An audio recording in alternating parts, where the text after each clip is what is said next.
Tripura football অ্যাসোসিয়েশনের উদ্যোগে all India football ফেডারেশনের সহযোগিতায় এশিয়া ফুটবল কনফেডারেশনের সি লাইসেন্স ডিপ্লোমা সার্টিফিকেট কোর্সের আয়োজন করা হয়।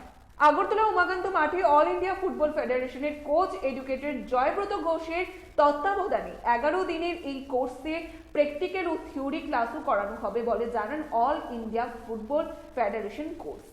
এএফসি সি ডিপ্লোমা এই কোর্সটার মধ্যে মূলত যে জিনিসগুলো আছে সেগুলো হচ্ছে কোচদেরকে ট্রেন আপ করা, তারা গিয়ে আগামীতে কি করে বাচ্চাদেরকে শেখাবে। মডার্ন সিস্টেম অফ প্র্যাকটিস যেগুলো আছে, যেগুলো আমরা এখন সারা ভারতবর্ষ যেগুলো ফলো করছি, সেই সিস্টেমগুলো এদের মধ্যে জানিয়ে দেওয়া এবং তাদেরকে সেটাকে কিভাবে করতে হয় সেটাকে দেখিয়ে দেওয়া। তার সাথে আরেকটা জিনিস আছে, কোন বয়সের বাচ্চার জন্য কী ধরনের প্র্যাকটিস হবে সেটাও এখানে তাদেরকে দেখিয়ে দেওয়া হয়।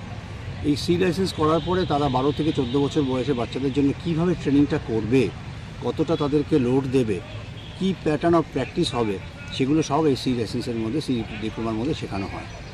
তাহলে আমরা যে সারা ভারতবর্ষ যেই সিস্টেমটা নিয়ে এগিয়ে চলবার চেষ্টা করছি, যাতে আমাদের লক্ষ্য যেটা, যে একটা টার্গেট আমাদের, যে আমাদের টিম যাতে ওয়ার্ল্ড কাপে পার্টিসিপেট করতে পারে, সেই লক্ষ্য নিয়েই আমরা তাদেরকে ট্রেন আপ করছি। আর এখানে যে ট্রেন আপ করছেন, কিছুক্ষণ করলেন, আপনি কীরকম স্কিল দেখলেন কোচদের মধ্যে? আমরা কিন্তু এখনই জাস্ট প্রথম দিন যা দেখলাম তাতে প্রত্যেকেরই মুভমেন্ট ভালো, উইথ বলের সাথে টাচ আছে অনেকের। আমাদের চাইছি আমরা যে কোচেরাও যাতে অনেকটাই ফিট থাকে, কারণ কোচেরা যদি ফিট না থাকে তাহলে মাঠে গিয়ে ডেমনস্ট্রেশন করতে অনেক সময় অসুবিধা হয়। সেই জন্য কিছু কিছু জিনিস আমাদের আছে যেগুলো আমরা কোচদেরকে এই কদিনের মধ্যে অনেকটা ওয়াকিবহাল করে দেবো, যে তাদেরকে কীভাবে করতে হয়। আমার প্রথম যে একটা ইমপ্রেশন, যেটা প্রথম তাতে ভালো লাগলো। কতজন রয়েছে এখানে? 24 জন।